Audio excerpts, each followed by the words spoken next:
Assalamualaikum warahmatullahi wabarakatuh. Sahabat juara, apa kabarnya nih hari ini di tengah pandemi dan di akhir-akhir 10 hari Ramadan ya? Sekarang hari berapa, Kak? Hari ke-26 ya? 26 ya, hari ke-26. Semoga kita mendapatkan Lailatul Qadarnya. Jadi dimaksimalin nih di 10 hari terakhirnya. Sip, sekarang Kak Tiara sudah bersama dengan narasumber kita, Kak Kutsi. Ainul Fawaid. Nah, Kak Kutsi ini dulu jurusan apa, Kak? Saya dulu jurusan Teknik Sipil dan Lingkungan. Teknik Sipil Lingkungan, IPB, Angkatan 2014. Angkatan 2014. Nah, sekarang kita akan mengulik lebih dalam nih. Wah, waktu dulu zaman Kak Kutsi ini eksis banget di IPB. Sebagai, apa Kak? Sebagai pembantu umum lah di mahasiswa dulu. Pembantu umum itu ini ya, sungguh amat sangat luar biasa gitu ya pembantunya. Berdedikasinya biasanya kalau ketua BEM, apalagi Kak? Jadi pernah jadi ketua ospek kampus ya. Pernah juga jadi ketua BEM di fakultas dulu. Ketua BEM fakultas, ketua BEM kampus di akhir, sama ketua dulu sempat megang jadi koordinator pertanian BEM se-Indonesia. Subhanallah, koordinator BEM pertanian se-Indonesia. Indonesia, nah, benar. Se-Indonesia loh guys, nggak ecek-ecek. Ya, saya juga dulu di kampus itu aktif mengikuti beberapa lomba juga ya, rekan-rekan sekalian. Jadi saya dulu ikut beberapa lomba di luar pulau sih. Jadi dulu sempat ngerasain beberapa kali ke luar pulau. Itu dari zaman kuliah itu. Alhamdulillah dulu juga sempat ke luar negeri, ke Jepang, ke Malaysia, sama ke Singapura. Dulu juga ikut karena ada program dari beasiswa juga dulu. Oh, subhanallah ya kakaknya. Jalan-jalan gratis ya Kak? Jalan-jalan gratis, bener banget. Jalan-jalan gratis. Nah, kita akan mulai lebih dalam nih gimana caranya supaya kuliah bisa jadi jalan-jalan juga, kuliah bisa sambil organisasi juga. Nah, kita klik lebih dalam ya. Nah, sekarang udah bersama kita nih, insya Allah dalam 1 jam sampai 1,5 jam ke depan. Aku mau tanya-tanya beberapa nih Kak. Boleh banget. Titipan dari teman-teman dari kemarin juga. Nah, yang pertama nih, kenapa sih Kak milih jurusan teknik gitu? Oke. Jadi ini juga lucu ya. Kenapa ngambil jurusan teknik? Nggak tahu kalau sekarang gimana. Kalau dulu itu kan kita itu baru masuk ke SMA itu masuk IPA atau IPS itu baru pas lagi kelas 2 ya. Semester 3 gitu. Kalau nggak tahu kalau sekarang masih sama atau enggak. Jadi dulu itu pasti kan kita ada 1 tahun di mana kita disuruh pelajaran umum dulu, baru nanti nentuin IPA atau IPS. Iya, benar. Gitu kan ya. Nah, aku dulu masuk ke IPA, mutusin masuk IPA. Tapi kenyataan yang nilai IPS aku tuh paling tinggi gitu. Oh. Jadi masuknya ke IPA. Talenta berarti Kak, gitu. Anak IPA tapi. Nah, ini juga jadi pertanyaan. Makanya dulu sempat pengen masuk ke dokter juga. Nah, tapi aku tuh dulu bener-bener satu titik di mana aku pengen ngambil teknik itu adalah dulu sempat ada tes namanya MBTI. Jadi MBTI itu tes buat kepribadian kita ya. Jadi aku kan tahu kalau misalnya kita dulu di SMA itu dikasih bahwa kalau misalnya kita menjalankan sesuatu kalau bisa sesuai dengan passion kayak gitu. Nah, aku dulu di situ tes. Aku tuh pengen kalau udah gede itu anggapannya bekerja itu yang free, kayak modelnya jadi konsultan. Oh ya. Nah, dari situ nyari tuh konsultan apa kira-kira yang bisa dilakukan dan dari jurusan apa sih yang bisa jadi konsultan kan kayak gitu.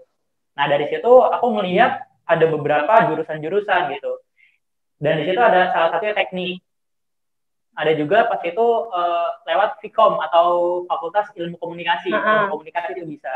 Tapi karena aku IPA ya kan, kalau aku ngambil jatah IPS kan kasihan teman-teman yang udah subhanallah, Kakak mikirin ya Kak.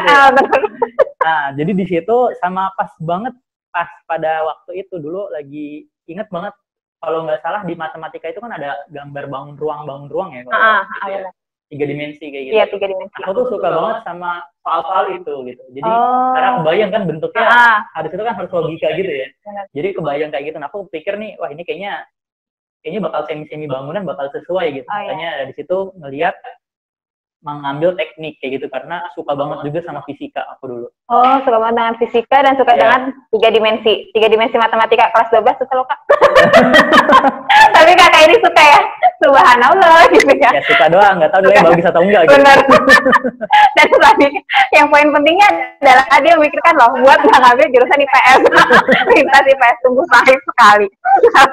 Berarti itu ya kenapa kakaknya beli jurusan teknik. Nah, apa namanya, di sini ada yang nanya nih kemarin, ada yang nitip, Pak, sebenarnya jurusan teknik di pertanian di IPB sama nggak sih sama jurusan teknik di fakultas di universitas lain? Soalnya kan kalau IPB biasanya kayak pertanian, apakah kayak cara mencangkul yang benar-benar kayak alasnya apa? Jadi kayak mungkin pikirannya kalau pertanian ya berhubungan sama petani kayak gitu nggak sih, seperti itu nggak sih kayak IPB?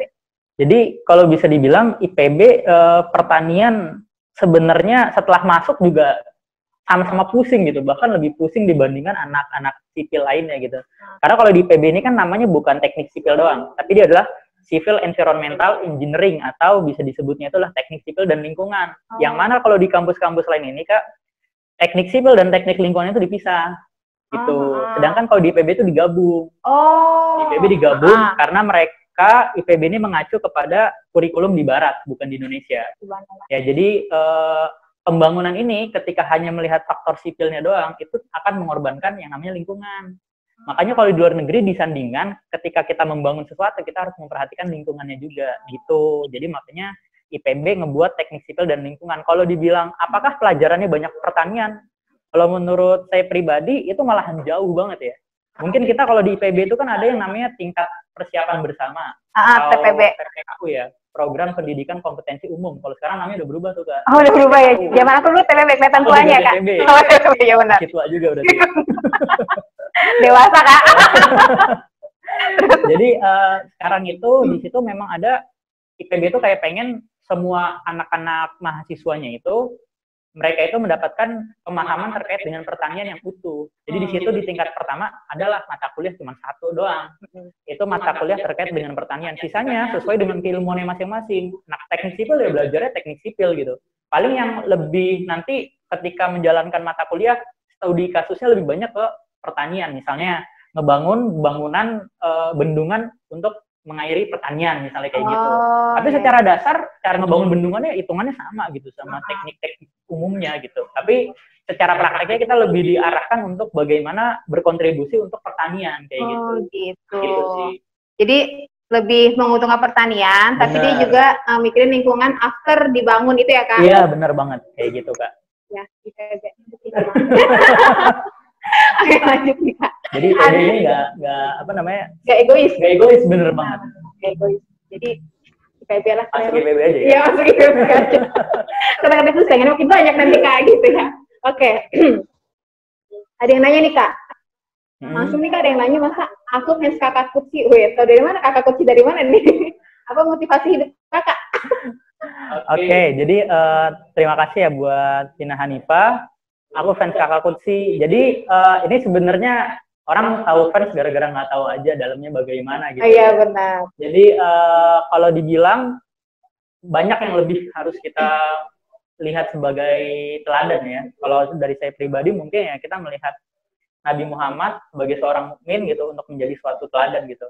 Terus kalau motivasi hidup, kalau saya pribadi gitu ya untuk motivasi hidup bisa dibilang gini, saya itu karena anak fisika gitu ya, bukan anak fisika, anak yang suka fisika, saya itu dulu ngebuat motivasi hidup ini juga berdasarkan dengan suatu rumus fisika, gitu ya. Sebenarnya bukan gitu ya, sebenarnya ini udah semua ketentuan di alam tuh ada, memang sudah ada yang mengatur, tinggal kita bagaimana mengerti terkait tanda-tandanya. Jadi kalau menurut saya, motivasi hidup saya sama dengan adalah F sama dengan MA. Kalau di fisika itu F ya, gaya ya kan. M itu adalah suatu beban atau suatu massa, itu adalah percepatan. Jadi kalau kita mau mendapatkan suatu F yang besar, atau gaya yang besar, atau hasil yang besar, kita harus M ini saya samakan dengan usaha. Kalau A ini sama dengan doa, gitu. Jadi kalau kita bisa dibilang, kalau mau kita mendapatkan suatu hasil yang maksimal, F yang gede, bisa M-nya harus gede, A-nya juga harus gede. Nggak bisa gitu. Ketika kita mau dapat F-nya gede, terus usaha kita kecil, tapi doanya kuat gitu. itu salah gitu. Tapi kalau kita mau sama-sama gede, berarti M-nya harus gede, A-nya harus gede, doanya kuat, usahanya juga harus kuat, maka S-nya bakal gede. Kayak gitu. Karena usaha tanpa doa sama aja sombong. Bener. Doa tanpa usaha sama aja bodoh. Enggak juga. Kalau doa tanpa usaha berarti kurang maksimal. Iya. Gitu. Karena rumusnya bodoh berarti kan enggak. Benar. Karena hurufnya M sama dengan karena rumusnya F sama dengan M kali A, pengalinya harus sama-sama besar. Benar banget. Gitu. Itu salah satu motivasi. Nah, aku mau nanya lagi, Kak. Tadi kita nanya-nanya aja, Kak. Nah, awal-awal adaptasi kakak di IPB itu gimana? Sekarang kakak di perantauan, tapi kakak udah biasa merantau ya? Dulu kakak pesantren dulu ya? Iya, saya dulu sempet mondok ya, 6 tahun, jadi udah nggak terlalu berbeda. Oh, dari SMP? Iya, dari SMP, bener. Oh, di mana, Kak? Dulu di Subang, namanya Asifa Boarding School. Terkenal juga ya? Oh, terkenal ya? Asifa Boarding School. Nah, berarti awal adaptasi nggak begitu sulit? Sebenarnya kalau IPB ini sangat memberikan kemudahan adaptasi untuk mahasiswa-mahasiswanya. Karena IPB ini memberikan suatu hunian bagi seluruh mahasiswa tingkat satunya gitu. Jadi kalau di IPB, mungkin yang ngebuat orang banyak yang jet lag ini adalah kalau di kampus-kampus lain ya, ketika dia masuk ke kampus, mereka itu harus hidup sendiri, ngekos sendiri, kayak gitu, nyari teman sendiri. Berbeda dengan IPB. IPB itu memberikan suatu nilai kebersamaan melalui asrama. Jadi mungkin buat teman-teman IPB bakal ngerasain banget. Dia jalan kemana, oh ada temannya ini, ada temannya ini. Kalau ditanya temannya mana, itu ketika di tingkat 1, dia itu satu asrama gitu. Jadi kita sempat ngerasain kalau emang kita galau dulu, kita galau bareng teman-teman kita gitu. Kalau anggapannya yang ngebuat sulit beradaptasi kan mungkin kita misalnya orang introvert gitu ya. Jadi kita nggak enak berkomunikasi dengan orang. Ketika kita masuk ke kampus, nggak ada teman, nggak ada siapapun, kita harus berusaha mencari sendiri. Kalau di IPB mungkin mudahnya adalah disediakan oleh IPB. Jadi masuk ke kamar, di situ udah ada teman-temannya, kita harus berkomunikasi dengan mereka. Itu yang ngebuat kita lebih mudah untuk berkomunikasi dan beradaptasi kayak gitu. Nah, jadi di IPB itu memfasilitasi banget. Jadi begitu kita tingkat 1, kita juga udah langsung tahu ada teman sekamar, teman selorong, teman seasrama, teman sekamar, teman selorong, teman seasrama, teman sefakultas. Iya. Omda juga ada Omda Bekasi juga. Iya, ikut juga. Gitu. Jadi insya Allah kalau di IPB itu gak galau-galau ya Kak, anti galau. Anti galau sih.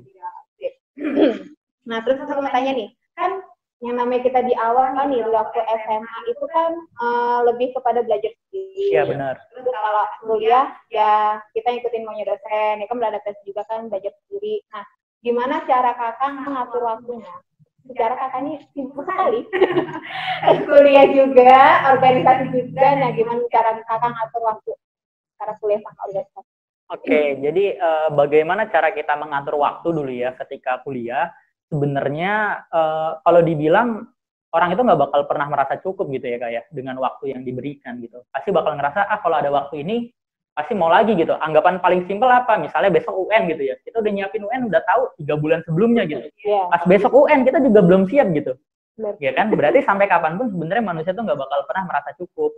Nah, begitu juga ketika kita lagi di kuliahan gitu ya. Kalau aku sih merasa bahwa kuliahan ini menjadi faktor terbesar untuk mempengaruhi hidup orang normalnya ya. Karena di kuliahan ini tuh berpengaruh terkait dengan karena di situ udah diberikan tanggung jawab secara mandiri, itu bakal menentukan bagaimana sih hidup kita kayak gitu. Jadi kalau aku dulu di kuliahan, bagaimana mengatur waktunya itu adalah paling pertama kita harus pintar manajemen waktu kan. Menurut aku. Jadi bukan hanya kita kayak nulis-nulis terkait dengan urusan orang lain, tapi urusan hidup kita juga harus ditulis secara rapih gitu ya. Kalau aku dulu misalnya, kalau dulu aku di asrama ya, di asrama rumah kepemimpinan di rumah beasiswa, itu biasanya kita bangun itu sebelum subuh disuruh sholat tahajud dulu ya. Jam 3, jam 4? Sekitar jam 3, jam 4 itu kita sholat tahajud, terus habis selesai kita tahajud, kita subuh berjamaah di masjid terdekat situ, habis itu kita coba ngaji bareng-bareng, pagi sekitar jam 6 baru selesai, baru kita beres-beres berangkat ke kampus. Nah, kalau aku biasanya kalau di IPB rata-rata itu kebagian kuliah itu dari pagi sampai sore, full biasanya kuliah dan praktikum dulu ya. Nah, sampai sore. Nah, pas di sore itu biasanya ada rentang waktu sampai maghrib, itu biasanya sekitar sejam. Ya, dulu di situ aku ngegunain waktu itu buat ngeluangin waktu ikut lomba. Gitu. Jadi kalau aku dulu ikut lomba karya tulis ilmiah di jam segitu, aku tuh biasanya kumpul sama kelompok ngebahas terkait dengan ide. mungkin waktunya nggak lama, cuma sejam atau 1,5 jam, tapi rutin gitu. Efektif juga gitu. Nah setelah maghrib biasanya kita baru rapat sampai malam, sampai jam 10 atau jam 11 rapat, terus habis itu balik ke asrama, tidur, bangun lagi, kayak gitu sih. Berulang-ulang kayak gitu. Ya berulang. Mungkin kelihatannya kayak orang luar melihatnya kayak kok jemu banget gitu hidupnya gitu. Tapi di sini bagaimana kita kalau kita mau menjadi orang yang orang besar gitu ya, kayak misalnya kita melihat kayak ada pendiri Facebook atau seorang Bill Gates sekalipun, mereka waktunya sama loh sama kita gitu, 24 jam. Cuman yang membuat beda kan adalah waktu mereka produktif. Kualitas. Bener. Apakah waktu kita digunain buat main PS gitu kan? Nah, benar. Apa dipakai buat ngegalau? Nah, gitu. Kalau TikTokan mungkin. Iya, TikTokan gitu kan ya. Itu yang membuat mungkin harus ada kemauan dari kita sih ya untuk buat memanage waktunya. Mungkin Kak Tiara juga udah lebih ahli gitu ya untuk memanage waktu gitu. Gitu ya. Jadi kunci utamanya adalah manage waktu ini ya Kak. Iya benar. Nah, kan tadi nih ya, menyambung ke yang tadi, pas lagi kayak pagi begitu kuliah sampai sore, terus lagi rapat sama teman-teman karya tulis, nah, terus lanjut ke BEM gitu ya. Nah itu kan pasti ada titik jenuhnya. Benar. Nah nggak mungkin banget ya namanya orang tuh nggak ada titik jenuh kan. Nah lagi kakak ngerasa titik jenuh tuh kakak ngapain sih Kak? Oke, kalau aku biasanya ketika lagi berada di titik jenuh banget gitu ya, biasanya yang aku lakuin itu pertama itu pengen jalan-jalan gitu. Tapi ini dalam artian jangan dijadiin kayak opsi waktu jenuh ini dijadiin kayak alasan buat kita itu melepaskan tanggung jawab gitu. Maksudnya, oh gue lagi jenuh nih, lu nggak bisa nyuruh gue kerjain apa gitu. Jangan kayak gitu. Jadi yang harus dipikirin itu adalah ketika kita lagi jenuh sama suatu kondisi, amanah atau tanggung jawab harus tetap jalan. Bagaimana kita melampiaskan kejenuhan itu di waktu yang kita punya gitu. Kalau misalnya dulu, aku misalnya lagi jenuh gitu, aku sama teman-teman itu tengah malam, kita bilang, ayo kita ke pantai. Itu malam itu juga kita naik mobil bareng-bareng ke pantai gitu. Gitu. Naik mobil ke pantai, besok tuh balik lagi gitu. Cuma untuk melepas itu. Atau kalau enggak, mungkin kalau aku lagi jenuh gitu, aku biasanya di kamar itu main PS sama temen aku gitu. Cowok ya, wajar gitu ya. Tapi ini bukan dalam artian kayak setiap hari harus main gitu. Enggak. Kalau emang kita lagi jenuh, lagi pusing, kita bisa melepaskan itu. Kalau kamu soleh atau solehah, mungkin kalau jenuh kamu bisa baca Al-Quran gitu. Karena mungkin itu karena ada faktor kita lagi ada hubungan yang bermasalah dengan Tuhan kan, kayak gitu ya. Baik itu mau umat Kristiani atau umat Islam dan lain sebagainya ya. Ada hubungan yang bermasalah dengan Tuhan, ya makanya kita ngerasa, kok kenapa hidupku kayak gini banget gitu. Resah, gundah, galau gitu. Gundah gulana. Jadi poin pentingnya adalah ketika kita melakukan me time tetap harus nggak lari dari tanggung jawab ya Kak. Jadi me time-nya itu me time tapi juga nggak lari dari tanggung jawab. Jadi tanggung jawab kita gitu. Jadi nggak lepas kita aja. Dan yang namanya me time atau refreshing itu kalau saya terus-terusan jadi nggak me time lagi ya Kak. Jadi jenuh. Coba kamu main PS tiap hari itu lama-lama. Ya kan? Jadi kan belajar bisa ya Kak. Orang bahkan yang seorang vlogger yang kerjaannya itu jalan-jalan aja dia sampai ngomong. Dia kan kita lihatnya jalan-jalan terus gitu ya. Dia sampai ngomong kalau, aduh gue jenuh nih, gue butuh liburan. Kalau dia kerjaannya tuh liburan menurut kita. Dia menurutnya dia butuh liburan. Berarti kan tandanya ya kita nggak bakal pernah puas gitu ya. Benar. Jangan-jangan soalnya ini pengen diem juga ya Kak. Bener dia. Pengen selimutan. Benar. Bosan ngelawak bisa jadi ya Kak. Gitu. Jadi gitu ya. Jadi kalau misalnya kita jenuh sama satu nggak apa me time, tapi tetap harus melihat kondisi, keadaan, misalkan masalah kita, misalkan tanggung jawab kita dulu ya Kak. Benar. Tip. Nah terus sekarang, Kakak kan dulu beasiswa RK, Rumah Pembina. Nah kalau teman-teman tahu RK itu bagian dari NS juga nih. Gimana sih Kak cara masuk supaya keterima di RK, Rumah Kepemimpinan? Ada tips-tipsnya nggak sih Kak? Kali di sini ada calon-calon pemimpin masa depan yang kita nggak tahu nih, dia entah di universitas mana. Oke, sebenarnya kalau dibilang tipsnya bagaimana juga bingung juga ya, karena kalau di RK itu kan kayak sebenarnya dalam prosesnya itu mereka itu memang benar-benar ngelihat orang yang benar-benar misalnya gini, orang yang emang gak bagus itu susah gitu buat masuk gitu. Karena dia itu nyeleksinya itu bukan cuman kayak sekedar nilai, tapi dia lebih ke arah mungkin karakter kayak gitu. Jadi mungkin itu yang saya bilang tuh susah banget. Kalau ada yang bisa bilang, Kak gimana masuk RK? Yang paling pertama harus disiapin adalah ubah dulu cara kepribadiannya gitu. Karena di RK itu aku inget banget ya, anak-anak yang di RK yang paling nggak produktifnya itu tuh nggak ada di asrama gitu. Jadi kira paling nggak produktifnya? Yang paling nggak produktifnya anak RK gitu ya, mereka tuh punya ada kerjaan gitu. Gitu. Okay. Jadi ya kayak mereka pasti ada yang diurusin, entah dia usaha, entah dia punya komunitas atau apa gitu. Jadi kalau ketika kita masuk ke RK itu tuh menurut aku itu tuh tekannya tinggi banget dibandingkan sebelum masuk RK ya, karena di situ kayak ngebuat seakan-akan kita tuh manusia yang sempurna, harus bisa ini, harus bisa itu, harus bisa itu. Tapi itu tuntutannya sengaja dibuat biar kita tuh sebagai pribadi yang siap menghadapi pas ke kampus. Sebenarnya itu aku akuin tuh oke banget sih pembinaan kayak gitu. Harusnya kan ngerasa efeknya? Iya, jadi kalau sekarang tuh ngerasa ada tekanan kayak gini, kalau dulu di asrama tuh lebih tertekan lagi gitu. Oh iya? Iya, lebih tertekan lagi gitu. Jadi kiat-kiat masuknya siapkan diri, terus habis itu lakukan totalitas terhadap amanah yang sekarang sedang dilakukan ya. Jadi nggak usah kayak harus jadi di organisasi harus apa, enggak. Jadi cukup totalitas dengan apa yang dilakukan. Kalau belum punya, itu cukup buat ngelakuin berkontribusi buat lingkungan sih. Kayak gitu. Entah apapun itu. Karena kayaknya goalnya RK tuh pendidikan karakter lebih susah sih. Benar. Ada nilai yang kita ditanamin ke seluruh pesertanya, yaitu RUMPK, Kak. Iya. Apa gitu. R itu rendah hati, O itu positif, O itu open mind, M itu moderat, P itu prestatif, K itu kontributif. Subhanallah. Tuh. Aku walaupun nggak terima RK, belum ada RK. Aku rasa kayak wow gitu ya. Oke, subhanallah ya, mikirin dari zaman SD, SMP, SMA pun kuliah masih dipikirin. Gitu. Jadi semoga kamu nanti nih entah di universitas mana, dan RK nggak cuma di IPB ya Kak, ada banyak di universitas dimanapun. Iya, sekarang ada 11 atau 12.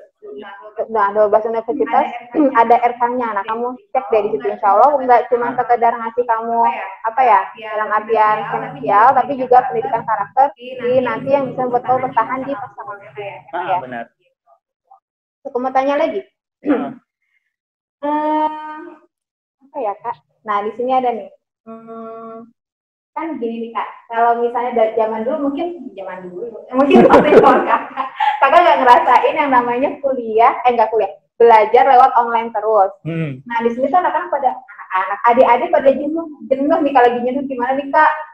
Kan kalau kita mungkin dulu pas lagi belajar jenuh, kita bisa belajar bersama teman-teman. Yeah. Nah kalau sekarang tuh mereka lihat layar handphone terus ya kan, nah terus mau kerja kelompok juga susah gitu. Nah ada tipsnya nggak sih Kak buat ngadepin buat mereka yang sedang berhadapan sama tipe pembelajaran seperti ini? Oke. Kalau saya juga sekarang kan lagi usaha, dan itu memang modelnya itu adalah startup yang kita tuh ngegunain digital thinking ya. Jadi kita juga ngelihat di sini tuh ketika setiap hari kita ngegunain sosial media atau kita bekerja menggunakan digital gitu ya, itu ada minusnya kalau nggak tepat gitu. Jadi kayak kerjanya itu nggak produktif. Berarti kalau belajar bisa jadi belajarnya nggak produktif kan kayak gitu. Karena mungkin dia sambil belajar terus habis itu ngebuka ada video apa gitu, drakor gitu kan. Terus jadi seru gitu. Itu bisa jadi.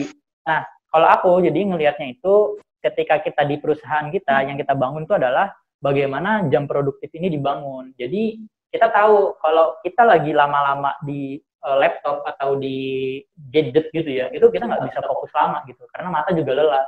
Jadi kamu bisa menggunakan metode di mana ada waktu istirahat dan waktu di mana kamu produktif. Misalnya kamu ngebagi waktunya itu adalah 45 menit kamu fokus belajar, 30 menit kamu beristirahat kayak gitu. 45 menit kamu belajar, 35 menit misalnya. Jadi ada waktu-waktu kayak gitu. Jadi nggak langsung kayak misalnya, gue mendingan belajar dari pagi sampai siang, habis itu udah tiduran gitu. Itu bakal lebih kemungkinan untuk mulainya lagi itu susah gitu. Itu yang mungkin bisa jadi opsi. Nah, yang kedua adalah ada plusnya juga gitu teman-teman ketika lebih banyak digital kayak gitu ya. Itu tuh yang nyebabin kita itu lebih mungkin bisa mendapatkan ilmu secara otodidak tuh lebih gede gitu. Kalau orang-orang dulu mungkin kita belajar sama dosen, kalau nggak ada dosen kita bingung gitu. Kalau sekarang teman-teman ketika dikasih soal sama dosen kayak gitu atau dikasih soal sama gurunya gitu ya, teman-teman mungkin bakal lebih coba nyari YouTube kayak gitu ya, bagaimana caranya atau searching lagi sehingga teman-teman ini bisa jadi pribadi pembelajar yang lebih baik dibandingkan kita gitu kan. Benar-benar aku gitu ya. Referensinya banyak ya Kak. Nah, kalau kita kan ya kita cuma dia doang gitu ya, gurunya itu doang. Ya, kalau ini banyak. Kayak misalnya di zaman sekarang, kalau misalnya kamu lagi tuh coba di jam 4-an ngeliat 3 live streaming, banyak banget ilmu. Iya. 3 live streaming. YouTube streaming juga banyak. Terus banyak juga kan misalnya platform-platform yang dia ngajarin tentang desain, tapi kita harus masuknya dulu di jam sekian. Nah, itu juga banyak juga yang gratis. Benar banget itu. Jadi tergantung bagaimana balik lagi kita memanajemen waktunya. Nah, itu dia. Manajemen waktu. Subhanallah gitu ya. Jadi harus benar-benar manajemen waktu. Atau gini deh Kak, tips manajemen waktu dari step by step-nya nih Kak, buat kita yang udah terlanjur. Aduh, kayaknya aku udah biasa nih Kak, 3 jam di IG-an atau 2 jam latihan TikTok, padahal cuma buat 1 menit gitu. Cara step by step-nya manajemen waktu itu gimana? Oke, kalau manajemen waktu, ini aku dulu dapat ilmu ini dari beasiswa aku ya, jadi mungkin aku bakal share ke teman-teman juga. Jadi mungkin ini idealnya ya, karena aku juga mungkin tidak menerapkan 100% seperti itu gitu, karena masih manusiawi. Jadi kalau idealnya dulu ketika kita masuk ke beasiswa, itu kita disuruh buat life plan atau rencana hidup hingga 72 tahun, nggak? 72 tahun? Iya, jadi jangan, kalau orang nanya mimpi mau jadi apa, udah ditulis, itu tuh cuma mengisi satu spot di tahun yang kita pengen gitu. Misalnya kita pengen jadi menteri gitu. Jadi menteri di usia berapa misalnya? Di usia 45 tahun. Setelah 45 tahun mau apa? Itu kan nggak kepikiran ya? Disuruh mikir sampai 72 tahun gitu. Nah, pinter bagusnya itu, mereka itu ngebuat dari target-target itu, dilihat mana target-target yang berkesinambungan. Misalnya target dari kita pengen jadi dokter gitu ya. Pengen jadi dokter atau pengen jadi peneliti. Berarti kita butuh ada lanjut studi S3, S2, S berapa. Nah, itu nanti diurutin semuanya sampai ke perilaku apa sih yang dibutuhin biar kamu tuh bisa jadi dokter gitu. Perilaku apa sih yang dibutuhin? Misalnya gini, kamu pengen jadi ahli lingkungan gitu. Yang kamu butuhin adalah kamu harus paham terkait dengan lingkungan. Yang dibutuhin berarti kamu harus punya pemahaman yang banyak. Caranya apa? Sehari berarti baca buku terkait dengan lingkungan. Kayak gitu. Nah, dari target-target itu misalnya di tahun 2020 targetnya adalah punya usaha ini gitu. Tahun 2019 targetnya nulis buku. Ada 1 buku yang selesai. Nah, dari target tahunan itu kamu nanti turunin ke target-target bulanan. Jadi misalnya target tahunan kamu pengen nulis buku, contohnya gitu ya. Kamu tulis berarti di bulan ke-1 kamu nulis buku berapa halaman, di bulan kedua kamu tulis berapa halaman, bulan ketiga kayak gitu. Nah, dari target bulanan itu diturunin lagi ke target harian. Nah, target harian itulah yang nanti kalau kita biasanya dulu kita laporin. Target harian itu kita laporin setiap bulannya ke bagian kita mentor buat ngasih tahu nih kegiatan kita selama 1 bulan tuh ngapain aja gitu. Nah, mungkin kalau kamu melakukan itu kamu bisa cari partner ya, teman kamu, sahabat kamu kayak gitu. Nah, lakukan itu dan evaluasi terus. Bisa jadi kan ada target yang tidak terlaksana. Nah, dari situ nanti bisa ketahuan tuh setiap hari kalau kita masih ada waktu kosong, oh kita tuh masih ada target pengen jadi ini, yang dilakukan adalah harus ini gitu. Nah, itu mungkin bisa lebih teknis ya terkait dengan bagaimana kita mencapai target gitu. Jadi produktif ini lebih ke arah produktif yang sesuai dengan target gitu sih. Jadi intinya tetapkan tujuan goalnya sampai 72 tahun.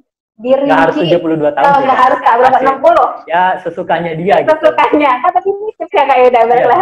Idealnya 72 tahun. Idealnya 72 atau kalau kamu dapat 60 atau 20. Nah, sampai situ goalnya apa, terus habis itu dirinci lagi ke per tahunnya, per bulannya, per harinya. Dan tetap yang namanya cita-cita atau mimpi harus ditulis ya, Kak? Ditulis, bener banget. Gitu. Sebagai afirmasi juga nggak sih? Iya, untuk afirmasi buat kita juga. Nah, jadi itu ya tips buat manajemen waktu. Nah, mungkin kalau buat teman-teman nih yang sekarang lagi sibuk buat menata gimana tes UTBK-nya gitu ya. Nah, kamu pilih sebenarnya perharinya gimana? Apakah pelatihan TPS-nya, pelatihan TO-nya, terus diulang lagi, catat segala macam rangkumannya kayak gitu. Jadi dirinci lah apa targetan perharinya ya. Bener banget itu. Nah, kalau saya bingung sama teman evaluasinya siapa, jadi teman evaluasi atau mamah sebagai teman evaluasi. Benar. Paling mamah Dede. Jangan ngomong kayak. Kalau mama Dede, mamanya berfaedah. Takut salah. Takut salah. Lanjut. Hati-hati dilaporin nggak? Dilaporin nanti. Aku takut. Lanjut. Yang ada lagi nih kayak nanya. Pengalaman ospek di IPB gimana? Pasti seru kan? Iya, jadi sebagai peserta, bukan sebagai panitia, ya, sebagai peserta.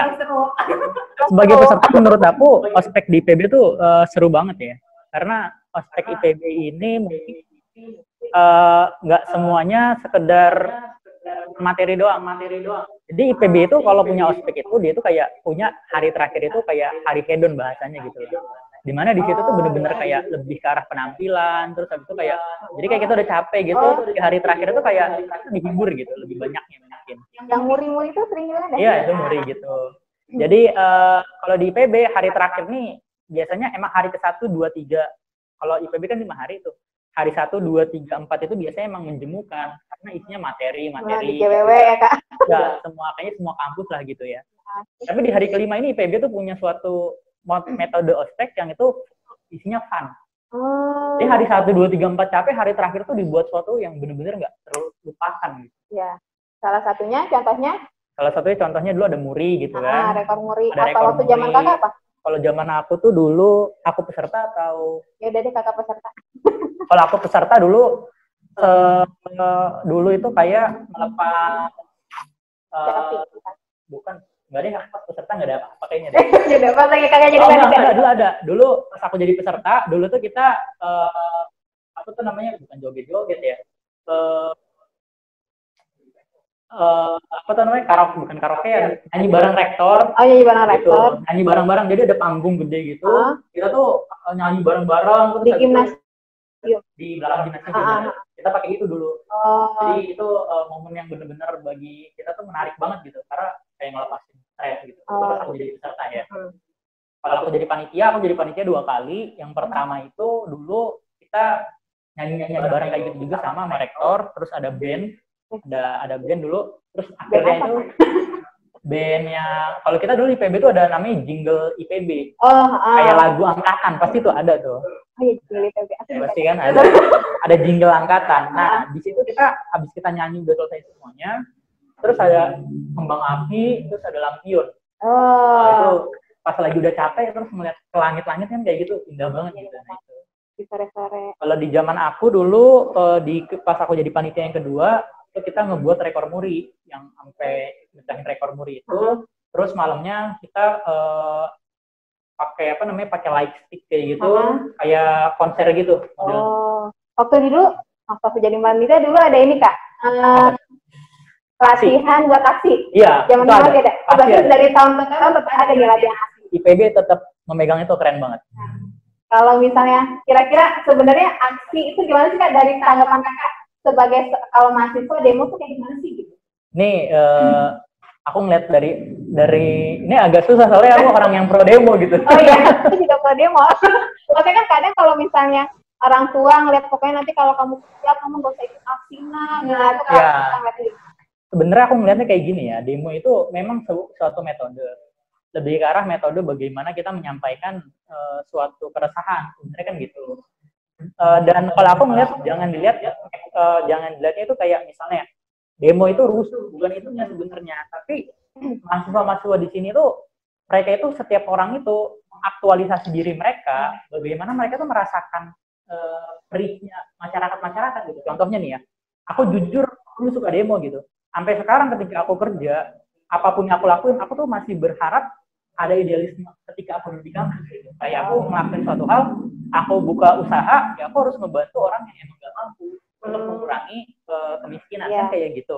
Nah, jadi demo ini adalah suatu wadah untuk mengaktualisasi diri, bagaimana kita menimbulkan rasa kenegaraan. Sebenarnya itu sih kalau menurut aku ya, rasa peduli. Kalau orang-orang bilang, demo itu nggak penting, nggak juga. Semua perubahan-perubahan di dunia ini berawal dari pergerakan-pergerakan yang berujung demo loh, kalau nggak sadar gitu ya. Jadi demo itu memiliki suatu faktor yang sangat besar. Kayak gitu menurut aku sih pro, cuman harus sesuai dengan demo, jangan asal-asal ikut uang sih gitu ya. Dan sebagai kontrol sosial juga. Benar. Ya nggak sih, sebagai kontrol sosial juga. Jadi ada tugas mahasiswa jadi yang umum itu kan. Oh iya. Sosial kontrol. Benar. Iron Stock. Iya benar. Gitu. Jadi sebagai mahasiswa itu jangan cuma sekedar kuliah, pulang, kuliah ya. Mahasiswa kuliah, pulang, tapi kita juga harus aware sama keadaan kondisi negara kita. Gitu. Karena kan sebagai mahasiswa itu kaum intelektual yang apa ya Kak? yang paling tinggi nggak sih? Ya benar, kaum intelektual tertinggi ya. Gitu. Jadi jangan sia-siakan masa-masa kamu jadi mahasiswa. Ada satu fakta yang menarik ya. Kenapa mahasiswa itu harus peduli sama rakyat? Kenapa? Gini, aku kan dulu di IPB jadi majelis wali amanat ya. Majelis wali amanat ya MWA, atau itu tuh bisa dibilang itu tinggi di level kampus gitu. Jadi unsur mahasiswanya itu aku gitu ya. Jadi kerjaan kita itu kita tahu anggaran kampus itu berapa, anggaran dari negara itu berapa, kita tahu gitu. Nah, kamu harus tahu bahwa ketika kamu kuliah dan biaya kuliah kamu, misalnya kamu sekarang dapat misalnya X juta gitu ya. Misalnya kita contoh 2 juta kamu dapat biaya kuliah. Aslinya biaya kuliah kamu tuh nggak 2 juta. Berapa? Biaya kuliah kamu tuh bisa lebih dari itu karena ternyata negara mensubsidi gitu. Sebenarnya bukan negara yang mensubsidi, Kak. Karena negara itu dapat uang dari mana? Dari mana? Dari pajak rakyat. Kita juga ya, Kak? Dari kita. Jadi ketika kamu melihat orang di jalanan, ada orang pengemis, ada orang apa, mereka bayar pajak, mereka itu udah secara nggak langsung membantu kamu buat kuliah loh. Kamu dibantu kuliah, masa kamu setelah lulus kuliah kamu nggak mau bantu mereka? Gitu. Benar.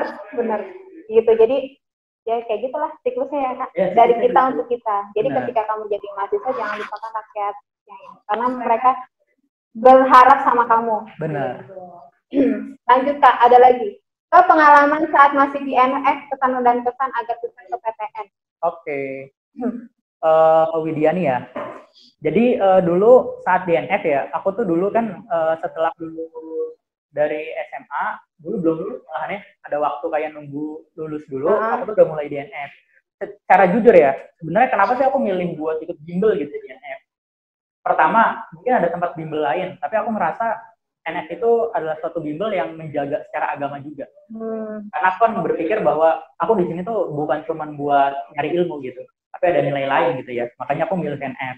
Yang kedua, kenapa aku tuh dulu masuk NF? Karena aku merasa kayak dulu, oh, aku udah pinter, aku bisa belajar sendiri. Bukan gitunya sebenarnya. Tapi aku merasa ketika kita belajar itu dengan kemauan sendiri, terkadang kita ada rasa malas. Tapi ketika kita mengikuti suatu hal dan kita itu terpaksa, misalnya kalau kita mau ikut konser gitu, kita bayar gitu, kan nggak lucu kalau kita nggak datang konsernya gitu. Kalau kita misalnya kita mau ikut suatu hal dan kita ada suatu hal yang kita korbanin, mau nggak mau kita harus, biar nggak rugi berarti kita harus ikut itu gitu. Jadi ada itu. Ditambah juga menurut aku di NF, kita juga ngerasa ketika kita lagi down atau apa, ada teman di sana gitu. Karena kalau setelah lulus sekolah kan anak-anak sekolah pada sendiri mencar-mencar gitu ya. Kalau kita di situ kita cari lingkungan baru yang kita sama-sama punya tujuan untuk mencari kuliah kan gitu. Dan aku juga dulu di NF juga teman-teman aku deket juga. Jadi kita tuh dulu buka bareng, buka puasa bareng. Jadi kita kayak ngerasa bukan cuma buat sebagai teman buat belajar doang, tapi juga keluarga di sana. Aku dulu futsal bareng sama anak-anak. Subhanallah. Jadi aku ngerasa di situ oke banget lah di NF. Jadi dulu ya. Apa ya, nggak sekedar buat cari ilmu tapi juga cari lingkungan yang baik. Bener banget gitu. Kayak gitu sampai pas kuliah masih ke RS juga, RK gitu. Lingkungan baik juga gitu. Nah terus ada lagi nih, Kak, pertanyaannya lain, Kak. Nggak apa-apa. Kakak dulu kuliah ngerasain nggak sih pas lagi ngekos? Nggak ngekos ya? Nggak ngekos. Kontrak sih. Lagi ngekos ngerasain nggak sih, Kak, makan Indomie, campur energen, terus rumah? Itu kan kalau misalnya anak-anak kos gitu ya kadang. Nah, Kakak ngerasain itu nggak? Kalau dulu, aku sih, kalau itu kan spesifik ya, makan Indomie, campur energen, campur proma. Aku sih kalau spesifik seperti itu tidak pernah gitu ya. Tidak pernah, alhamdulillah. Aku jangan pernah.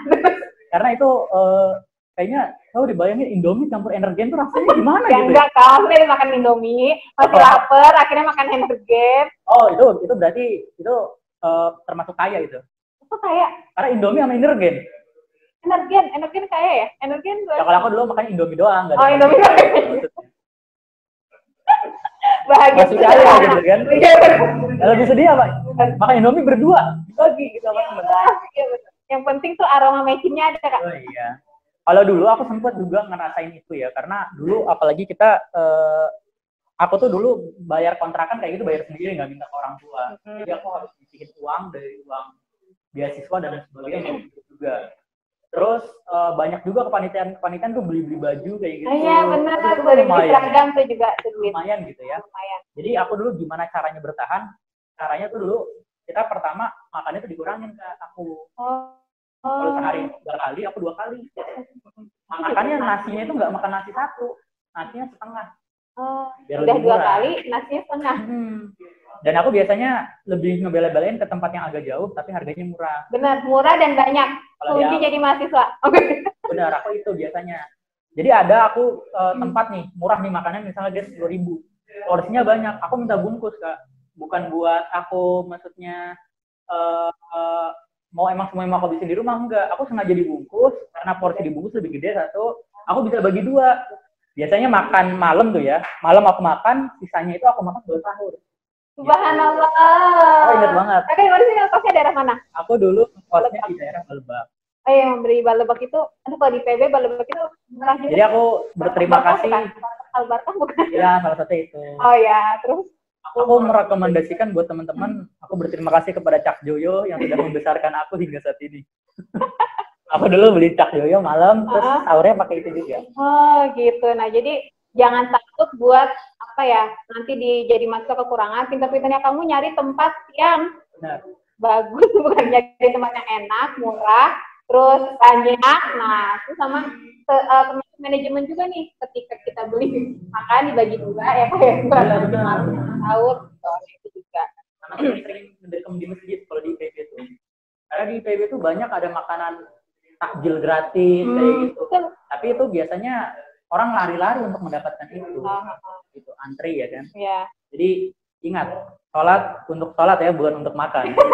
Ke masjid untuk sholat, untuk makan. Terus sama satu lagi tau kan tipsnya, ketika jadi di PB sering ikut rapat bareng rektor kalau nggak dekanat. Benar, itu juga bisa. Itu juga bisa, dapat snack guys. Atau deket kakak kelas, nikah, datengin nikahannya. Makan gratis. Betul, gitu ya. Tapi yang kelasnya yang baik ya, jangan yang pelit. Lanjut, Kak. Oh ya, buku favorit kakak apa? Buku favorit aku ya, aku sampai sekarang buku favorit aku itu adalah aku tuh dulu lupa judulnya apa. Kalau ini lebih ke arah ngebangun ke ini ya, lebih ke arah ngebangun. Aku ingat bukunya apa? Bagaimana cara Rasulullah menangis. Oh ada Kak? Ada itu. Jadi buku itu aku tuh ngelihat di situ tuh bagaimana cara Rasulullah itu ketika dia diterima suatu masalah. Jadi bagaimana reaksi Rasulullah itu di situ dikasih tahu. Kayak misalnya contohnya gini, kamu merasa dunia itu jahat sama kamu, ada orang-orang yang jahat banget sama kamu. Kamu ngerasa kayak gitu, jadi Rasulullah itu ngasih contoh gitu. Rasulullah dihina sama orang, ya kan? Rasulullah dihina sama orang, di buku itu dikasih tahu kalau misalnya Rasulullah itu masih makan nenek Yahudi ya di pasar setiap hari. Setiap dia dikasih makan itu nenek Yahudi itu ngatain Rasulullah gitu. Pas Rasulullah udah meninggal, baru yang menggantikan itu adalah Abu Bakar yang pertama, Abu Bakar ya. Neneknya bilang kok beda gitu. Mana orangnya yang biasa? Dikasih tahu orangnya udah meninggal. Siapa emang orangnya? Tahu nggak orangnya? Orangnya adalah yang nenek suka yang nenek hina. Jadi itu buku yang menurut aku jadi suatu landasan buat aku hidup ya di situ.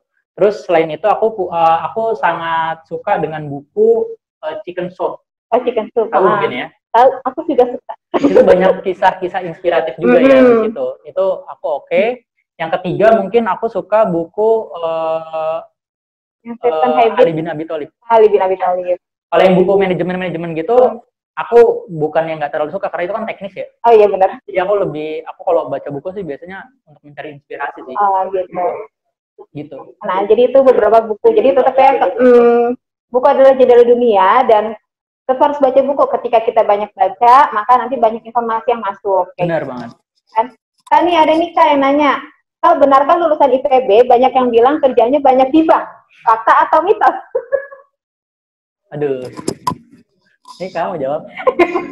Aku jawab. Itu kalau aku sih ya. Jadi kadang IPB itu pelajarannya Institut Perbankan Bogor ya Kak. Iya. Tapi kalau aku ingat banget kata rektor aku. Waktu di zaman rektornya nama Kak Heri. Kan Kak Heri, Pak Heri. Ya benar. Heri Sardianto. Nah, kalau kata Pak Heri dulu, bukan salah IPB ketika banyak lulusan peternakan katanya atau pertanian dia di bank. Yang salah adalah universitas lain. Kenapa? Karena jurusan dia yang benar-benar ekonomi kalah sama jurusan anak-anak pertanian kayak gitu ya Kak. Kalau kakak gimana menurut kakak? Kalau kita mau lihat plesetan kayak gitu atau pembelaannya banyak, Kak. Oh, pembelaannya banyak. Ini, orang IPB masuk ke bank untuk membantu petani-petani. Subhanallah, benar. Untuk membantu pembiayaan petani. Itu sebenarnya teman-teman ya. Jadi jangan suzon. Enggak, tapi sebenarnya aku kan ketika aku lagi jabat itu Pak Jokowi itu aku ingat banget dulu lagi menyampaikan kepada orang-orang IPB bahwa mengkomentari lah orang IPB kenapa banyak yang masuk bank. Kenapa? Dulu itu disampaikan itu. Nah, tapi dulu pada saat itu IPB itu ngebuka suatu fakta, ternyata berdasarkan research study alumninya itu orang IPB yang kerja di bank itu lebih sedikit persentasenya dibandingkan orang yang bekerja di non bank ya. Banyaknya itu malahan orang IPB itu entrepreneur, Kak. Oh ya, gitu. Benar. Salah satu target juga nggak sih IPB? Iya. IPB itu lebih banyak terhadap entrepreneur. Mungkin bank itu ada orang-orang yang dulu memang banyak, yang sekarang itu posisinya udah di memang direktur bank di Indonesia itu rata-rata orang IPB emang. Gitu. Tapi semakin ke sini berdasarkan data itu, kalau kita mengacu kepada data yang dirilis oleh IPB ya, alumni IPB ternyata lebih banyak di bidang entrepreneur loh. Oh, aku bangga jadi alumninya, aku belum jadi entrepreneur. Ya. Kalau memang benar ketika masuk ke bank ada alumni IPB juga sih. Iya benar. Tapi mungkin itu hanya sebagian kecil yang terlihat gitu. Ya. Terlihat lihat jelasnya gitu ya. Iya. Siapa sih yang orang mau ngelihat nanya ke petani lulusan mana kan nggak ada gitu. Nggak ada, betul. Nah, ada yang nanya nih Kak. Kakak sekarang setelah menjadi alumni kegiatannya apa Kak? Nah, nyambung ke tujuan IPB ya. Iya.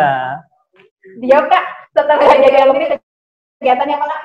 Ya, saya setelah menjadi alumni IPB, saya sekarang fokus di dunia usaha gitu. Kenapa? Kalau saya pribadi sih lebih ke arah mungkin sejauh ini karena nggak tahu Allah alam kedepannya bagaimana, ada faktor apa aja yang kita nggak tahu. Saya tuh berpikir ketika dulu saya menjabat sebagai presiden mahasiswa dan saya dulu suka ngomong ke jalanan hidup mahasiswa, hidup rakyat Indonesia. Ketika saya setelah lulus dan saya harus bekerja kepada orang lain, saya berpikir gimana lantanan suara saya dulu gitu. Ketika saya lulus harusnya saya udah berupaya untuk membantu negara ini sekecil apapun gitu, membantu rakyat. Makanya saya berpikir untuk membuka lapangan pekerjaan dan coba ngebuka usaha ya. Jadi itu yang coba saya rintis. Alhamdulillah sekarang total karyawan itu udah 7 orang. Subhanallah. Udah 7 orang. Kita setelah berapa tahun Kak? Setelah berapa tahun? 1 tahun 7 orang. Ya. Mantap. 1 tahun per Mei kemarin, per Mei ini berarti per April. 1 tahun. Alhamdulillah udah 7 orang karyawannya. Udah bisa memberi rezeki lah ya, membagi-bagi kayak gitu. Jadi itu kesibukan saya. Jadi saya sekarang sibuk di PT Bilah Berdikari Indonesia. Bilah apa Kak? Bilah Berdikari Indonesia. Jadi PT Bilah Berdikari Indonesia ini ada 3 project atau ada 3 anak perusahaan. Yang pertama adalah Bilah Printing. Bilah Printing ini adalah percetakan yang fokusnya itu ke cetak undangan. Ada di undang.com online sama packaging. Itu ya Bilah Printing. Yang kedua adalah Bilah Farm.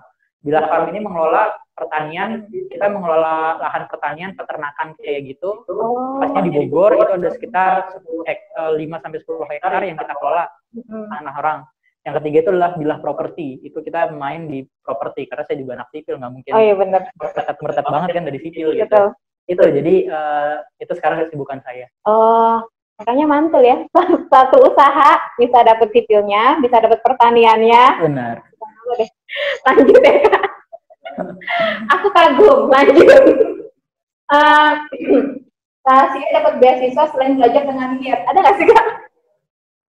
Aku gimana ya? Menurut aku malahan beasiswa itu bukan karena belajar. Oh, karena apa?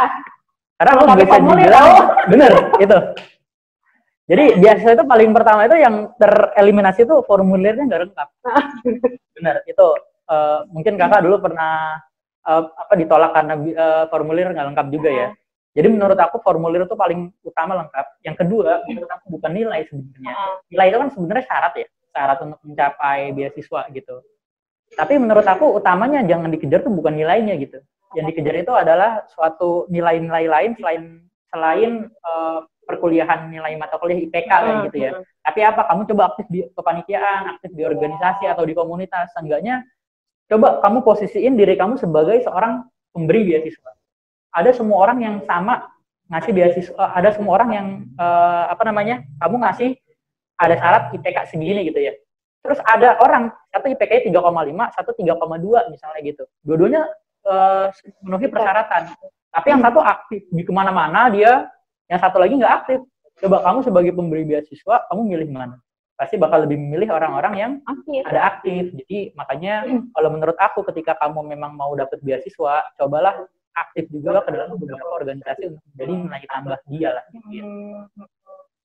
Jadi sama satu ini sih Kak, yang namanya ketika kita membantu orang atau melakukan kegiatan sosial, maka nanti Allah pasti akan bantu kita juga. Wah, bener banget itu Kak, Masya Allah banget lah. Tujuannya jangan membantu orang, jangan buat diri sendiri ya, tapi lebih ke lillahi ta'ala gitu. Iya, benar-benar. Jadi insya Allah ketika kamu menyelesaikan urusan orang lain, maka Allah juga akan menyelesaikan urusan kamu. Benar-benar banget. Lanjut Kak. Kak, nah ini kayaknya alumni nih Kak. Dia alumni baru setahun kuliah.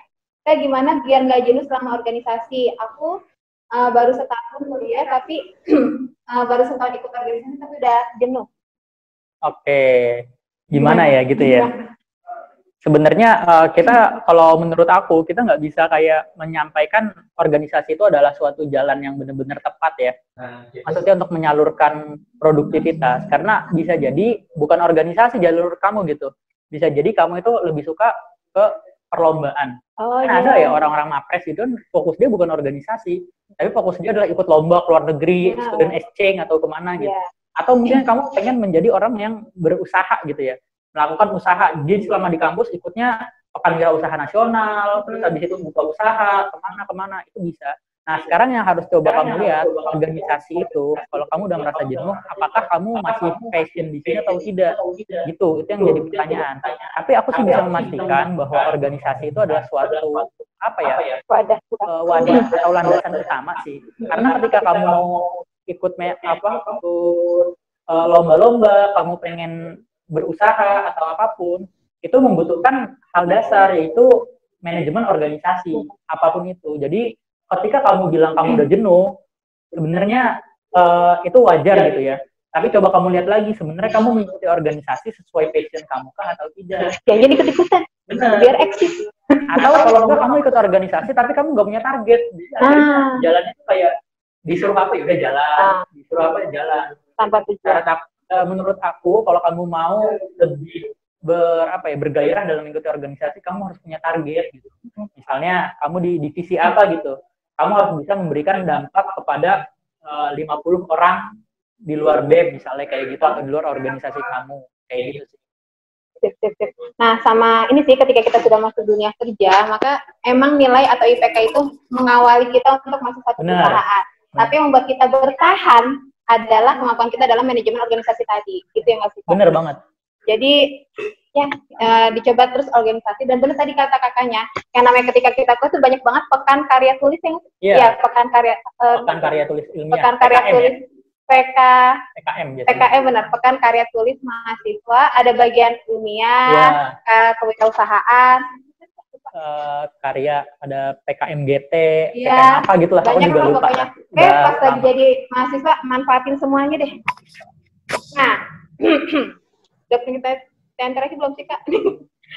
Kak, quote favorit apa yang bikin kakak termotivasi ketika kakak sedang ada dalam titik terendah? Udah ngerasain titik terendah belum Kak? Di umur 20 berapa nih Kak? Titik terendah ya, sebenarnya sejujurnya aku belum bener-bener kayak ngerasa down banget. Sebenarnya aku nggak tahu ya, apakah aku ngerasa aku down banget. Jadi aku sedikit jelasin ya. Bagaimana proses aku tuh bisa masuk ke universitas negeri atau ke IPB. Jadi aku ini di kampus ini, di SMA dulu tuh Kak, aku tuh angkatan kedua. Ya, aku angkatan kedua, berarti kan ketika kita mau masuk ke universitas, suatu universitasnya harus melihat sebagai track record kakak kelas ya dong. Gimana mau lihat track record kakak kelasnya, sedangkan aku aja nggak punya kakak kelas, gitu. Atau nggak banyak kakak kelas aku di sana gitu. Gitu.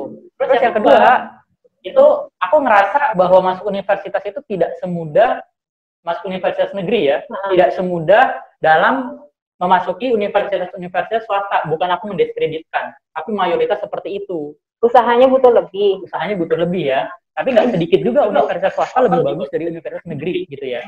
Nah, aku tuh melihat dulu ketika aku masuk ke IPB, sebelum itu aku tuh dulu berjuang buat masuk ke kuliah itu Kak.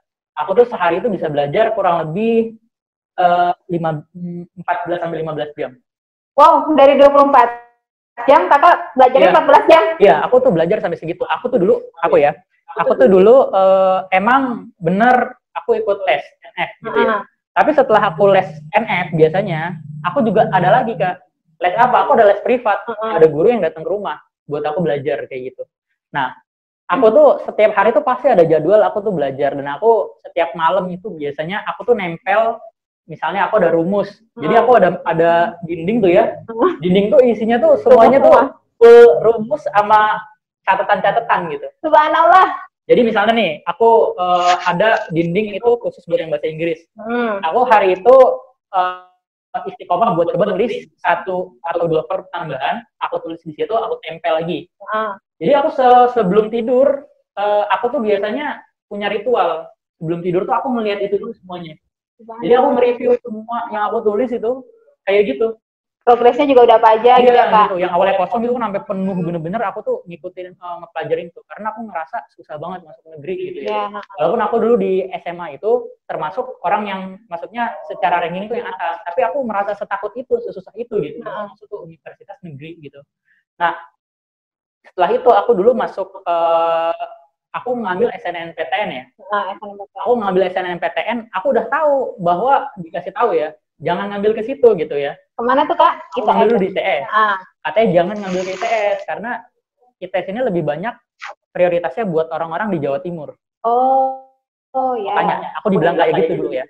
Tapi aku bilang, oh ya udah nggak apa-apa. Karena aku pada saat itu aku berpikir, kalau aku dulu nggak ngambil ITS dan aku ngambil mana dan aku keterima, mungkin aku bakal ada kepikiran kayak gini.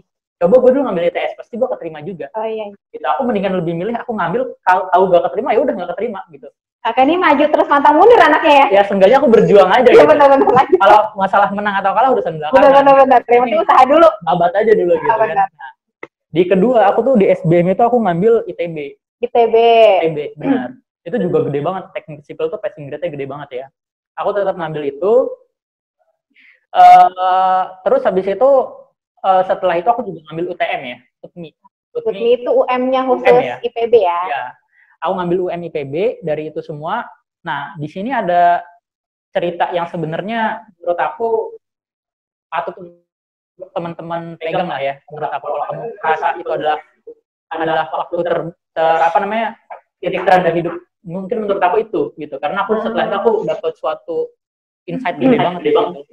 Jadi dulu setelah aku coba tes, aku ngerasa susah banget masuk ke universitas. Aku tuh tes ke UTM IPB, pada saat itu aku ingat pas itu bulan puasa Kak. Aku ingat bulan puasa dulu. Aku berangkat dari sini tuh maghrib, dari Bekasi ke Bogor, yang aku belum pernah ke IPB sama sekali. Sendiri ya? Sendiri ya. Aku dulu berencana malam itu nginep ke rumah teman aku, yang mana teman SMA aku yang di Bogor, kita mau ujian bareng, tapi malamnya itu kita mau belajar bareng. Oh iya. Itulah intinya, mau belajar bareng sampai pagi, besoknya belajar. Wallahu a'lam, ketika aku sampai di Bogor itu ada terminal Laladon ya teman-teman, kalau teman-teman tahu ya. Aku tuh dulu duduk di depan teman-teman. Aku naik angkot dari stasiun, aku naik angkot, aku megang HP aku buat mau nanya. Aku udah sampai Laladon nih, mau mau ngabarin teman. Ya. Pas aku ngabarin teman aku, HP aku tuh diambil. Ya Allah, Kakak, terus? Aku diambil. Nah, teman-teman tahu, aku tuh punya HP itu baru pas abis SMA itu. Yang HP itu yang aku kumpulin uang tuh dari aku zaman SMP, SD malahan. Subhanallah, terus aku ngumpulin uang terus hilang gitu kan. Dan itu harapan satu-satunya untuk menghubungi teman. Iya, untuk menghubungi teman. Nah, alhamdulillah di situ aku bisa ngehubungin lewat minjem HP orang. Lo gitu ya? Mukanya polos terpercaya ya Kak. Aku minjem terus dia datang. Terus habis itu setelah aku sampai ke rumahnya, yang aku lakuin tuh adalah bukan belajar. Awalnya kan kita berpikir mau belajar gitu. Aku nggak belajar. Aku tuh coba bro minjem laptop. Aku tuh pengen nyari cara gimana caranya ngedeteksi HP yang hilang kan kayak gitu. Aku tuh aku belum sholat isya, belum sholat raweh pada saat itu, aku ingat banget. Nah, pada saat itu aku udah nyoba sekitar 1 jam sampai 2 jam sampai sekitar jam 10, tuh nggak ada harapan gitu. Susah karena HP-nya kondisi udah mati, jadi nggak kelacak lagi gitu kan, nggak ada jaringan dan sebagainya. Nah, setelah selesai itu aku coba ngomong sama temen aku, mana musola di mana? Di situ. Aku sholat di situ, sholat isya, sholat tarawih sambil nangis di situ. Aku ngomong kayak gini, ya Allah, apabila engkau mau menguji aku dengan mengambil HP ini, demi Allah, demi detik ini juga aku ikhlaskan HP itu. Jadi setelah aku nyoba nggak berhasil, detik itu aku bilang, ya Allah, aku bakal ngiklasin HP itu. Aku bilang, apabila HP ini menjadi halangan aku untuk belajar lebih fokus, aku ikhlaskan itu. Apabila HP ini menjadi kebutuhan bagi si maling ini, mungkin aku berpikirnya dia lagi butuh uang, ada keluarga yang sakit, aku ikhlasin pada saat itu gitu. Jadi pada malam itu aku nggak belajar, aku cuman kayak ngedown kayak gitu, tapi aku ikhlas kayak gitu. Besoknya aku tes di IPB dong. IPB ini ngeselinnya, gitu ya. Dia itu masih tahu kuota yang keterima berapa dari jalur UTMI ini. Jadi jalur keterima di teknik sipil ini 7 orang. 7 orang, Kak? 7 orang, aku ingat banget. 7 orang, dan aku tes di suatu ruangan, aku dulu di auditorium FPIK, aku ingat. Itu tuh satu auditorium aja isinya tuh udah hampir 500 sampai 1000 orang gitu. Iya, audit. Ya kan? Itu baru di situ. Ternyata ada tempat-tempat lain gitu. Dan itu ternyata dulu di zaman aku bukan di IPB doang tesnya, ada di tempat regional lain gitu. Aku mikir, aku yang awalnya semalamnya pengen belajar, nggak jadi belajar, aku ngisi sambil nggak fokus, kata kepikiran dong, gimana pulang, takut diomelin orang tua dan sebagainya. Terus habis itu kuotanya cuma 7 orang dari ratusan ribu orang gitu mungkin ya. Aku nggak berpikir aku bakal keterima gitu kan. Nothing tulus gitu ya. Udah, aku udah di situ, aku berpikir aku udah pasrah aja. Mustahil aku keterima dengan kondisi aku mengisi soal tidak fokus seperti itu. Gitu. Ternyata setelah aku pengumuman, aku ingat pada saat itu pengumuman SBMPTN misalnya tanggal 12, aku lupa tanggalnya berapa, misalnya tanggal 12 pengumuman SBMPTN nih. Di situ aku lulus di Unila pada saat itu, Universitas Lampung. 2 hari kemudian itu tidak ada jadwal untuk pengumuman UTM IPB. UTM IPB itu harusnya pengumuman tuh 5 hari lagi kalau nggak salah. Tiba-tiba 2 hari kemudian itu dihubungin aku asar, di chat lewat SMS. SMS dikasih tahu pengumuman UTM IPB sudah ada, silahkan dicek di websitenya. Dia bilang kayak gitu. Ya aku ngeliat, kok dicepetin, kenapa ya? Aku berpikir ya UTM IPB ini mah nggak bakal dapet gitu. Sebelum aku buka pengumuman itu, aku baca Al-Quran, aku ingat 1 juz aku khususin buat itu. Nenangin hati ya, Kak? Nenangin hati, bener, aku nenangin hati. Ini trik buat teman-teman juga ya, sebelum teman-teman buka pengumuman atau apapun, berserah diri aja semuanya. Kalau teman-teman Muslim baca Al-Quran, kalau teman-teman non-Muslim, Kristiani mau baca Injilnya, Alkitab, terserah lah gitu ya. Coba yang penting tenangkan hati teman-teman semua gitu ya. Aku baca di situ, setelah sholat aku buka, tandanya apa? Hijau. Ya Allah! Dan aku di IPB, aku anak UTMI di teknik sipil NIM pertama gitu. Subhanallah, ya itu NIM pertama menunjukkan kepintaran kamu bukan sih? Ya Allah alam ya apa gitu. Tapi maksud aku tuh itu tuh nggak bisa dijelasin pakai kata-kata gitu. Maksudnya dalam logika itu nggak masuk gitu kan? Ya. Ada bener-bener aku ngerasa di situ ada tangan yang tidak terlihat mencampuri hidup aku bahasanya. Makanya secara logika sebagai hamba aku tuh udah hopeless. Iya. Aku udah nggak mungkin aku keterima gitu. Dengan tapi ternyata dari situ aku bisa keterima. Jadi setelah itu aku coba berpikir bahwa dunia ini sejelek-jeleknya kondisi apapun, aku selalu berpikir bahwa ada positifnya gitu. Anggapannya kalau kamu mau lihat dunia itu mungkin kayak koin ya, dia bisa ada gambar burungnya atau angkanya.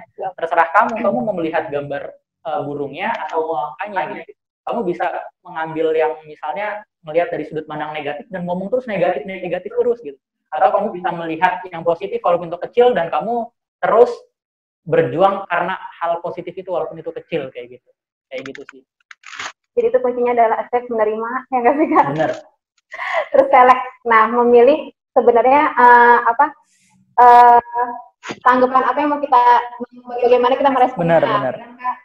Akhirnya sih ikhlas dan bersyukur sih. Jadi kalau mau keterima di IPB kemalingan dulu. Enggak, bercanda. Oh, terakhirnya itu, Kak. Intinya sih harus ikhlas. Pokoknya ikhlas kuota buat iklan kelas Zoom, ikhlas kuota buat iklan online gitu kan. Di balik ada yang kehilangan, pasti ntar ada yang kamu dapatkan gitu. Terakhir nih, Kak, pesan-pesan buat teman-teman yang lagi berjuang buat UTBK ini. Kalau bulan Juni nanti. Oke. Jadi buat teman-teman yang sedang berjuang di UTBK ini di bulan Juni nanti, aku cuma pengen nyampein buat teman-teman semua, semangat ya. Kamu harus berusaha sampai titik darah penghabisan. Sebelum darah kamu habis, jangan pernah berhenti untuk berusaha kayak gitu. ketika kamu sudah berjuang hingga mati-matian, kamu sudah merasa seoptimal mungkin dan hasilnya tidak sesuai dengan apa yang kamu inginkan, ingat, yang tahu hasil bagus atau tidak, yang tahu tepat atau tidak bukan kamu gitu, tapi ada yang lebih tahu. Terkadang apa yang baik menurut kamu mungkin tidak baik menurut Tuhan gitu, dan apa yang tidak baik menurut Tuhan itu menurut kamu baik gitu.